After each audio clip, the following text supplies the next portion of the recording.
Hello guys, welcome back to our channel mister और Mrs Pandit. तो बहुत दिनों से खान सर का वीडियो पे हम रिएक्ट नहीं किए थे, बट ये बहुत इंपॉर्टेंट एक वीडियो आया है जिस पे हम आज रिएक्ट करने वाले हैं। हाँ। और ये वीडियो है पहलगाम अटैक, ऑफ कोर्स, जो कि अभी बहुत चर्चित में है। चर्चित में मतलब बहुत ज्यादा एकदम सिचुएशन ये क्रिएट किया हुआ था कि उसके ऊपर ही ये वीडियो है। तो चलो हम भी देख लेते हैं खान सर का थॉट इस पे क्या है। हम बहुत सारे वीडियोज देखे हैं जहाँ पे खान सर का थॉट हम देखें और हम बहुत चीज़ों से एडुकेट भी हुए हैं। करेक्ट, बहुत डिटेल्स, हिडन फैक्ट्स भी पता चलता है उनके वीडियोस के थ्रू।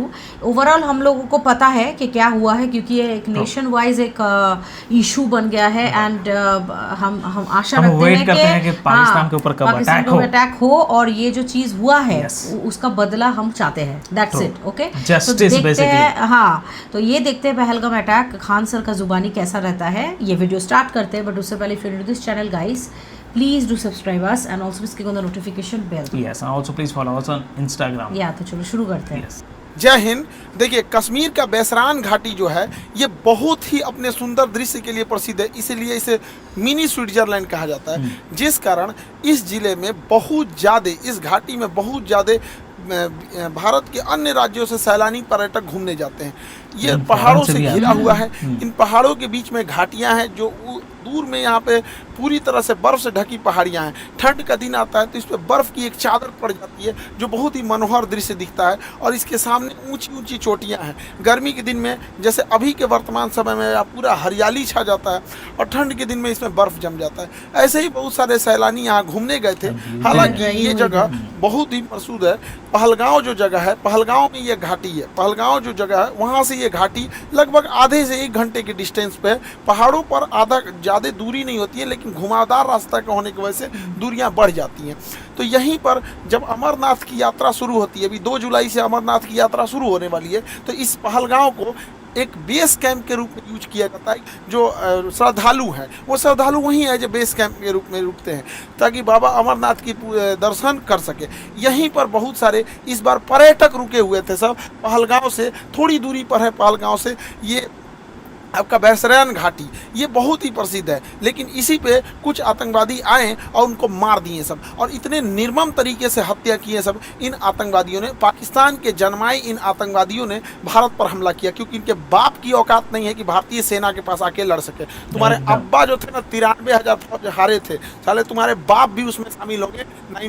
1971 पूछना अपने बाप से जाके। यहाँ पे इस लोगों ने निहत्ते लोगों पे मारा। ये दिखाता है कि कितने कायर पैदा होते हैं सब। हमारे यहाँ तो कहा जाता है माँ का दूध पियो तो सामने से आके लड़ो। तुम्हारे ही कहते हैं यहाँ पे एक निहत्ता, कोई किसी की शादी हुई है, कुछ दिन पहले हुई है, वहाँ पर जाके मार दिया। एक जिम्मेदारी लिया है रेसिस्टेंस फ्रंट। बताइए इनके बच्चे का क्या गुनाह था? बताइए, इनका बच्चा अच्छा मार्क्स लाया तो घूमने के लिए यहाँ आ गए। किसी की शादी 1 हफ्ते हुई है, किसी के हस्बैंड को मार दिया गया, वो कह रही है कि मेरे हमको भी मार दो यहाँ, लेकिन कह रहे नहीं तुम अपनी सरकार को जाके बताओगे। अरे सरकार को तो पता चल गया है, लेकिन हम लोग को जो है ना अभी इलाज होगा इसका अच्छा से यहाँ पे।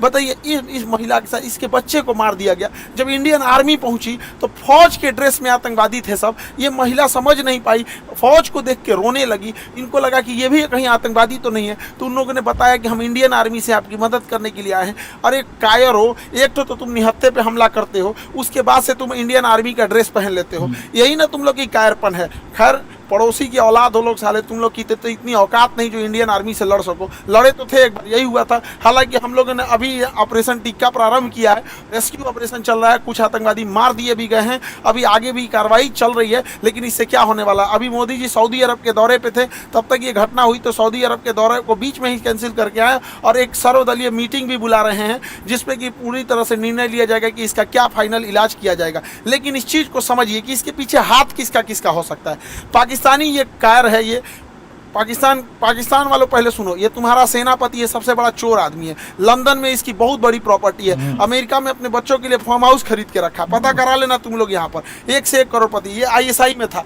पाकिस्तानी आतंकवादी संगठन, जो सरकारी आतंकवादी संगठन है उसका नाम ISI है, वहाँ पे उसका ये हेड रहा है। तो ये सेना में बहुत घपला किया है और सेना का मनोबल डाउन हो गया है इसके वजह से। तो ये सोच रहा है एक तो एस्केलेट हो जाए, एक लड़ाई एस्केलेट हो जाए। इसलिए इसने रावलपिंडी में एक भाषण दिया था कि हम बताएंगे कि क्यों पाकिस्तान अलग हुआ था। अरे पाकिस्तान इसलिए अलग हुआ था कि एक साफ सुथरा इंसान सुअर के साथ नहीं रह सकता है। तुम्हारा जो सरगना था जिन्ना, उसने अलग कर दिया भारत से, सुअरों को अलग करके वहां अलग कर दिया। तो ये पूरी के पूरे वहां पे, और जो पाकिस्तान यहाँ से गए थे लोग ना, ये सोच के कि पाकिस्तान एक बहुत खूबसूरत देश बनेगा, देख लो तुम्हारे देश में क्या हाल हो चुका है। यहाँ पर दुनिया थूकती है साला। अगर एयरपोर्ट पे पता चल जाए कि पाकिस्तानी है तो बगल का आदमी उठ के चला जाता है। अगर जहाज में पता चल जाए कि मेरे बगल में पाकिस्तानी बैठा है, उसका पूरा रास्ता भर टेंशन में रहेगा कि पूरी तरह से सलामत जा पाएगा कि रास्ते में फटेगा यहाँ पर। तो ये चाहता है कि अपनी सेना में थोड़ा सा मनोबल बढ़ाने के लिए युद्ध हो जाए।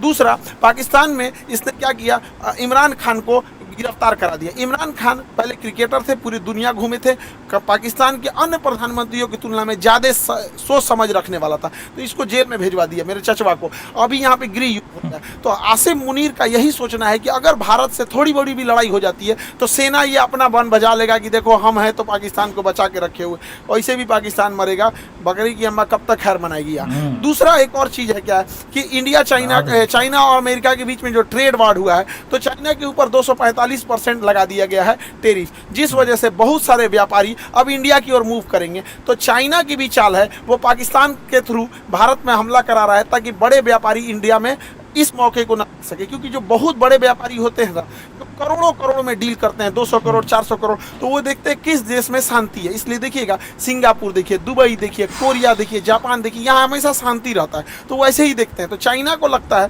कि इसका फायदा कहीं इंडिया ना उठा ले, इसलिए जानबूझ के चाइना पाकिस्तान को उकसा रहा है। और देखिए, जब कोई इंसान भिखमंगा हो जाता है, पूरी तरह कंगाल हो जाता है, अपनी इज्जत खत्म हो जाती है, तो दूसरे को डुबाने में लग जाता है। यही काम पाकिस्तान कर रहा है।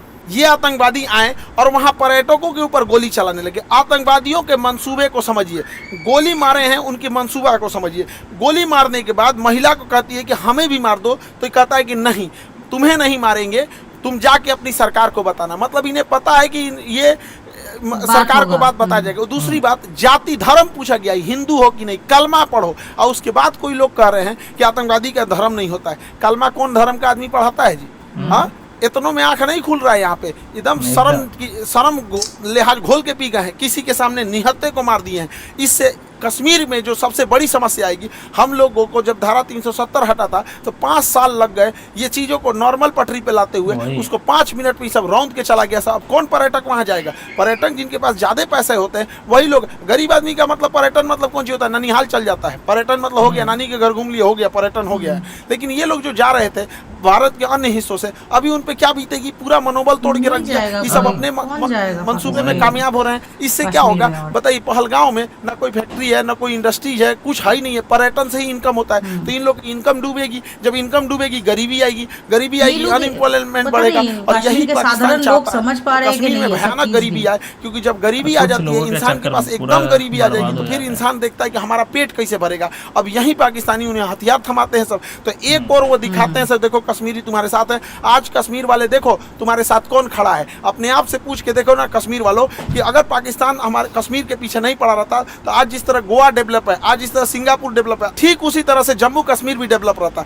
तो जम्मू कश्मीर के लोगों तुम्हारे लिए सबसे ज्यादा खतरनाक है तो ये पाकिस्तानी है। और बिना लोकल के सपोर्ट के, बिना लोकल के चढ़ावे पे इतना बड़ा तो कोई हमला नहीं कर सकता है। तो खुफिया एजेंसी को भी, इन लोकलों को भी खोजना पड़ेगा वहां पे कौन कौन साथ दिया, क्योंकि वहीं कोई ना कोई होगा जो इतने बड़े घटना को, साजिश को, और उन आतंकवादियों को ये रास्ता दिखाया होगा। वहां के लोकल लोगों की तो नौकरी चली गई, सब कुछ गया। अरे तुम्हारी नौकरी गई, इधर लोगों की जान चल गई। नौकरी बड़ा होता है कि जान बड़ा होता है जी? किसी भी इंसान का, परिवार का कोई सदस्य चला गया, लेकिन ओवरऑल एक देश की क्षति हो रही है।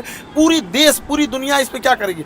दुनिया को क्या करना है? वो तो देखेगी कि भारत एक अनस्टेबल है। कश्मीर के मुद्दा को दोबारा वो पाकिस्तान ऊपर की ओर बढ़ा रहा है। अभी भारत सरकार को इस पे सख्त एक्शन लेना चाहिए। पाकिस्तानी जो भारत में इलाज कराने आ रहे हैं सबका वीजा रद्द कर देना चाहिए। भारत सरकार ने सार्क का वीजा रद्द किया है, जो बिजनेस के लिए आते हैं। कोई भी पाकिस्तानी को चाहे हार्ट ट्रांसप्लांट हो, चाहे किडनी ट्रांसप्लांट हो, इंडिया में आने ही नहीं देना चाहिए, क्योंकि इंडिया में इलाज बहुत सस्ता होता है। आते हैं चेन्नई, आते हैं मुंबई, दिल्ली, इलाज करा के चले जाते हैं। बाहर में जाओ, मरो वहीं पे जहाँ जाना है तुमको। एकदम कोई वीजा उजा, कोई मरवत नहीं करना चाहिए। एयर स्पेस तो हम लोग का बंद ही है पाकिस्तान का। एयर स्पेस की वजह से पाकिस्तान को बहुत घाटा लग रहा है, लेकिन भिखमंगों को क्या चाहिए? जीने के लिए तो कैसे भी जी लेंगे। सिंधु जल समझौता 1960 के तहत हम लोग सिंधु नदी तंत्र के 80% जल छोड़ देते थे। भारत ने अभी समझौते को सस्पेंड किया है। सस्पेंड करने से फायदा ये है कि हम लोग कभी जब मन तब सस्पेंड कर देंगे जब भी इस तरह की घटना होगी। लेकिन सिंधु जल समझौते को सस्पेंड कर देना कोई इलाज नहीं है, क्योंकि इसके पानी को हम हम डाइवर्ट करके लेके कहाँ जाएंगे? इसके लिए हमें नया बांध बनाने की ज़रूरत है। तो बहुत सारे बांध, जब तक ये समझौता सस्पेंड है, बांध बना देना चाहिए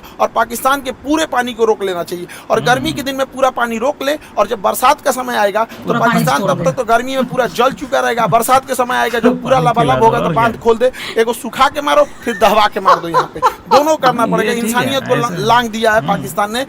देखिए राक्षसों के साथ राक्षस जैसा ही व्यवहार करना। और दूसरी भैया, हमारे खुफिया एजेंसी वाले लोग, चाहे आईबी हो, रॉ हो, सीबीआई हो, एनआईए हो, कुछ तो करो भाई। हमेशा पुलवामा हुआ, तुम लोग को क्या कैसे बोले यार? कैसे? अभी देख रहे थे बलूचिस्तान में हुआ था, एक नॉर्मल आदमी समझ रहा था उसका रिटिलेशन होगा।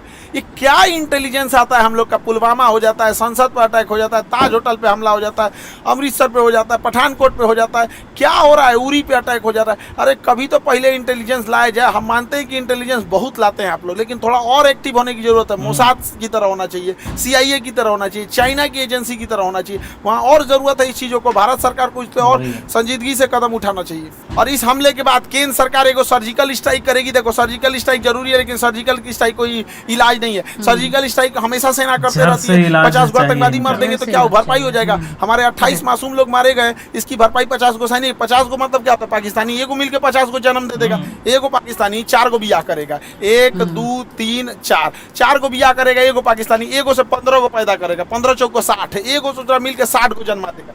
जन्म लेने में क्या जाता है? सुअर भी एक साथ 16 को जन्म दे देता है। इन चोटों को क्या जाता है? आपको क्या लगता है सर्जिकल स्ट्राइक से इलाज हो जाएगा? नहीं, सर्जिकल स्ट्राइक इनका इलाज नहीं, इनका ठोस इलाज करना पड़ेगा। 24 करोड़ लोग हैं पाकिस्तान में। जब 24 करोड़ को समझ में आएगा ना, तभी होगा। इन सब भूखे प्यासे मार देना चाहिए, नेवल ब्लॉकेज करना चाहिए। पूरे भारत के लोगों से कहते हैं अपनी सरकार पे इस बात दबाव बनाया जाए। ये पाकिस्तान है, इसकी जो यहाँ पर इसकी जो नेवी है, यहाँ पर ये वाला समुद्र में, यहाँ नौसेना लगा के ब्लॉक कर दिया जाए। अगर हम नेवल ब्लॉकेज कर देते हैं तो इसकी पूरी सप्लाई लाइन कट जाएगी। पाकिस्तान कहीं से सप्लाई नहीं दे पाएगा नेवल ब्लॉकेज होने की वजह से। और पाकिस्तान के बाद जो पेट्रोलियम भंडार है बस 9 दिन का है। 9 दिन के बाद इसके पास पेट्रोलियम खत्म हो जाएगा। तो नेवल ब्लॉकेज लगने के बाद कारण इसके पूरा पेट्रोलियम खत्म हो जाएगा। और हम लोग कहीं ना कहीं ये लंबे समय तक ऊपर से यहाँ पे सिंधु जल समझौता सस्पेंड करके और नीचे से नेवल ब्लॉकेज कर दे। और दूसरा क्या है कि आतंकवादियों को कहते हैं कि तुम लोग धर्म का नाम लेके यहाँ पे जो आतंकवादी घटना करते हो, यहाँ के रहने वाले लोगों को क्या होगा? और मुस्लिम समाज से कहते हैं कि एक अभी जो जुमा का दिन आ रहा है, फ्राइडे के दिन, वहाँ से भी यहाँ पे सारे लोगों को एक होने की ज़रूरत है। वरना हम लोग को या जो भी एक साधारण व्यक्ति है, इन चोट्टो पाकिस्तानियों की गुनाह का सजा सबको मिलने वाला है। लोग क्या किस नज़र से देखेंगे हम लोगों को? क्या तरीका है यहाँ पर? तो हम लोगों को भी खड़े होने की ज़रूरत है। जब इजराइल में हुआ था, इजराइल में गाजा में जो हुआ था, छोटे बच्चे को मारा गया था, वो भी गलत था। यहाँ जो हुआ ये भी गलत है। उसके लिए खड़े हुए थे तो इसके लिए भी खड़े होना पड़ेगा, तब देश होगा। वरना कितना बुरा कलंक पोत के चला गया है पाकिस्तान के। 2 लौंडे आए, सब यहाँ गोली चला के चले गए। बनी बनाई इज्जत मिट्टी में मिल जाती है। एक अब्दुल कलाम होता है, एक वीर अब्दुल हमीद होता है, और यहाँ डेली 2-4 को निकल के इस तरह कश्मीर में घटना करेंगे। सब किस नज़र से देखा जाएगा? हम लोग का रेपुटेशन कहाँ जाएगा? इसलिए एक सामूहिक जिम्मेदारी बनती है कि इसे कंडेम किया जाए, इसकी घोर निंदा किया जाए यहाँ चीज़ों को सामूहिक तौर पर। और पूरे भारत के लोगों से कहते हैं, चाहे हम तो अपने शिक्षा जगत में हैं, तो हम तो अपने शिक्षा जगत से हर एक टीचर से भी उम्मीद करते हैं, उनसे भी आह्वान करते हैं कि अपनी सरकार पर इस बात का दबाव बनाया जाए कि यहाँ से नेवल ब्लॉकेज होगा, यहाँ से, ताकि यहाँ से कोई भी पाकिस्तानी शिप अंदर नहीं जा सकता है, ताकि 9 दिन के अंदर इसका पेट्रोलियम खत्म हो जाए। और ऊपर से सिंधु जल समझौता सस्पेंड कर देना चाहिए, ताकि कोई पानी न जा पाए और गेहूं की धान की फसलें न बोल पाए। और बरसात के समय इसे छोड़ दो, इधर दहवा के मार दो, इधर बंद करके मार दो, तब तक जब तक इनको समझ में नहीं आए। वरना ये जो है सब ना पागल हो गए हैं सब, इनका कोई इलाज नहीं है। मानवता की हद लांग दी है सब। किसी का धर्म पूछ के मारा जाता है किसी को। इंसानियत नाम की चीज है कि नहीं? जिंदा है सब इंसानियत। कोई क्या सोचेगा यहाँ पे जी? पूरे कौम को बदनाम करके रखा सभी पाकिस्तानी। अगर पाकिस्तान को मिटा दिया जाता, आधा दुनिया शांति से सोएगा। कम से कम एशिया में तो शांति जरूर आ जाएगी। तो हम सरकार से भी आग्रह करते हैं कि सर्जिकल स्ट्राइक जैसे झुनझुना से पाकिस्तान सुधरने वाला नहीं है, इसको बेंत मारना पड़ेगा। नेवल ब्लॉकेज कीजिए। याद करिए 1999 कारगिल के टाइम पे जब नौसेना ने ब्लॉक कर दिया था, तब पाकिस्तान पीछे हटा था, क्योंकि उसकी पूरी राशन सप्लाई और विदेशी व्यापार बंद हो गया था। अर्थव्यवस्था तोड़ना पड़ेगा पूरी तरह से पाकिस्तान का। हम सारे अपने शिक्षक समाज से भी कहते हैं और सारे विद्यार्थियों से भी कहते हैं और देश से भी लोगों से कहते हैं कि इस पे चाहे ट्विटर हो चाहे जैसे भी हो, हैशटैग हम लोग को ले आना पड़ेगा, hashtag naval blockage for Pakistan. ये कुछ ना कुछ करना पड़ेगा ताकि सरकार सर्जिकल स्ट्राइक से नहीं, क्योंकि सर्जिकल स्ट्राइक से सुनने वाला नहीं है। एक बढ़िया से लड़ाई चाहिए होता है, तब उसको अगर वो चाहिए तो उसको दे दिया जाएगा। इसमें हम लोग पीछे नहीं पड़ेंगे। हम तो कहते हैं पहले नेवल ब्लॉकेज करके 1 महीना छोड़ दो, जितना राशन पानी है सब खत्म हो जाए, 1 महीना में फ्यूल वगैरह सब खत्म हो जाए, तब उसके बाद अगला हमला करना चाहिए। इसके जितना बिजली घर है, अब पुल है, रेलवे का तोड़ दो, उसके बाद आधा पंगु हो जाएगा पाकिस्तान यहाँ पे। तो ये छोटे मोटे लड़ाई से नहीं सुलझने वाला है, हम लोग को एक कड़ा एक्शन लेना पड़ेगा, वरना आए दिन इस तरह की घटनाएं होती रहेंगी। कश्मीर को तबाह करके रख दिया, हमारा पूरा एक पर्यटन का व्यापार था। स्विट्जरलैंड कोई क्यों जाता जब कश्मीर इतना बेहतरीन था? खुद कश्मीर के लोग सोच के देखो, तुम्हारा सच्चा दुश्मन कौन है? कश्मीरियों को बदनाम करने वाला कौन है? यही पाकिस्तानी। तुमसे तुम्हारा रोजगार छीनने वाला कौन है? यही पाकिस्तानी। अरे घर बैठे पर्यटक जहाँ होते हैं वहाँ पे लोगों की इनकम होती है। गोवा में जाके देखो, वहाँ के लोगों को घर बैठे इनकम हो जाती है। कोई स्कूटी रेंट पे लगाया, कोई होटल रेंट। ऐसे आतंकवादी घटना होगी तो क्या होगा? कश्मीर के लोगों से भी कहते हैं कि सामूहिक रूप से बाहर निकलिए और ये वहाँ पे विरोध दिखाइए, ताकि वो विरोध इस्लामाबाद, लाहौर, कराची तक दिखना चाहिए कि कश्मीरी भी इसके विरोध कर रहे हैं। अन्यथा इसका भुक्तभोगी सबसे बड़ा कोई होगा तो आप होंगे लोग यहाँ पर। कोई कौन भुगतेगा? जो लोकल लोग भुगतते हैं वहाँ पे अगर कोई घटना होती है तो। अब मारने की रही बात, हम लोग तो चुन चुन के मारेंगे लोग, चाहे किसी भी बिल में घुसे रहे लोग। 1971 मत भूलो, पाकिस्तान तुम्हारा एक टुकड़ा करके बांग्लादेश किए थे, अब अगला नंबर बलूचिस्तान का है। और सरकार से भी कहते हैं, जिस तरह मुक्ति वाहिनी का खुला समर्थन करके बांग्लादेश बनाया गया था, उसी तरह बलूचिस्तान लिबरेशन आर्मी वाले को, BLA वाले भाइयों को, पूरे बलूचिस्तान वाले लोग को कहते हैं पाकिस्तान से अलग हो जाओ, हम आपके साथ हैं। जैसे मुक्ति वाहिनी के समय 1971 में साथ दिए थे, उसी तरह एक पाकिस्तान का दोबारा टुकड़ा होगा यहाँ से और बलूचिस्तान का निर्माण होगा। पाकिस्तान में जैसे इधर का निर्माण हुआ था, वरना अगर हाथ पे हाथ रख के बैठेंगे तो ये इलायची दाना बराबर बांग्लादेश, जिसको हम लोगों ने जन्म दिलाया था, ये आज हम लोग को आंख दिखा रहा है। ये पाकिस्तान आंख दिखा रहा है। ऐसे हाथ पे हाथ रखने से नहीं होगा, यहाँ पर एक कड़ा एक्शन लेना पड़ेगा। ये आतंकवादी किसी के नहीं हो सकते हैं। इन्हें कोई अगर अपना समझता है तो सबसे बड़ा बेवकूफ है वो है, क्योंकि सांप पालिएगा तो काटेगा ही काटेगा, ऐसा नहीं कि केवल आपके पड़ोसी को काटेगा। जब ये पहलगांव में ये घटना हो रही थी तो उस समय सैयद आबिद नाम का एक घोड़ा चलाने वाला व्यक्ति, कितना ही पैसा कमाता होगा, घोड़ा चलाने, इसकी बहन रोक रही थी कि आप मत जाओ, लेकिन ये बेचारा गया वहाँ पे। और जब आतंकवादियों ने लोगों पे गोलियां चलाने लगी, इतना बहादुर ये अपना घोड़ा छोड़कर आतंकवादियों से हथियार छीन लिया, कहा कि ये हमारे कश्मीर के मेहमान, इन पे गोली मत चलाओ, हथियार छीन लिया। एक सैनिक ना होने के बावजूद इसको इतना हिम्मत था, छीन लिया, लेकिन दूसरे आतंकवादी ने इसे भी गोली मार दिया। आज बेचारे का पूरा परिवार, इस बूढ़ी माँ, इस बूढ़े पिता से क्या पूछेगा? पिता से जब मीडिया ने पूछा आप क्या कहना चाहेंगे, तो कहते कि बेटा चला गया, क्या कहेंगे? बेगुनाह था, बेगुनाह मारा गया। यहाँ पे सरकार से भी कहते हैं कि जितने लोग की इसमें शहीद हुए हैं उन लोगों को भी आर्थिक मदद और कुछ ना कुछ इनके अस्थायी जीवन के लिए कुछ किया जाए, ताकि उन्हें एक श्रद्धांजलि दी जा सके। यहाँ पर मुसीबत की घड़ी में हम सब देशवासी एक दूसरे के साथ हैं। उम्मीद करते हैं हम सब एक साथ मिलकर अपनी सरकार का साथ देंगे। सारी राजनीति खत्म, यहाँ पे सब एक होने चाहिए और इसका मुंह तोड़ जवाब देना चाहिए। और हम किस मुंह से कहें, किस भाव से कहें, जिनके यहाँ से किसी का भाई उजड़ गया, किसी के मांग का सिंदूर उजड़ गया, कोई बहन ने अपना भाई खोया, कोई महिला ने अपने पति को खोया, कोई बेटे ने अपने बाप को खोया, किस मुंह से कहें हम लोग? क्या दें उनको? सच्ची श्रद्धांजलि दें। इस श्रद्धांजलि से क्या हम उनके परिवार का दुख लौटा सकते हैं? कभी नहीं लौटा सकते। तो कभी ना कभी तो इसे रोकना पड़ेगा ना। नासूर को छोड़ते जाएंगे तो और बड़ा जख्म होते जाएगा, इसलिए इसका इलाज बहुत जरूरी है। लेकिन जिन भाइयों ने अपनी जान गंवाई है, जिन लोगों के परिवार के अपने बिछड़ के गए हैं, दुख की घड़ी में पूरे देश उनके साथ है, लेकिन उनको सच्ची श्रद्धांजलि तभी मिलेगी जब इनका जवाब उनको मिलेगा, जब उन लोगों को जब उनके घर में भी ऐसे उजड़ेंगे, उनके घर से भी ऐसे आंसू बहेगी ना, तो उन्हें समझ में आएगा कि एक मासूमों पे, निहत्ते लोगों पे गोली चलाना कितना खराब होता है। अरे इतना कमजोर तो दुनिया का कोई नहीं होगा। यहाँ पे छोटे बच्चे भी लड़ाई लड़ते हैं तो कभी किसी निहत्ते पे नहीं मारते। कितना नीच गिर सकते हो पाकिस्तान, कभी सोचा नहीं था इस बारे में। आई होप कि सरकार इस पर कोई कड़ा एक्शन लेगी। जैसा होगा फिर आगे हम लोग देखेंगे। जय हिंद। जय हिंद।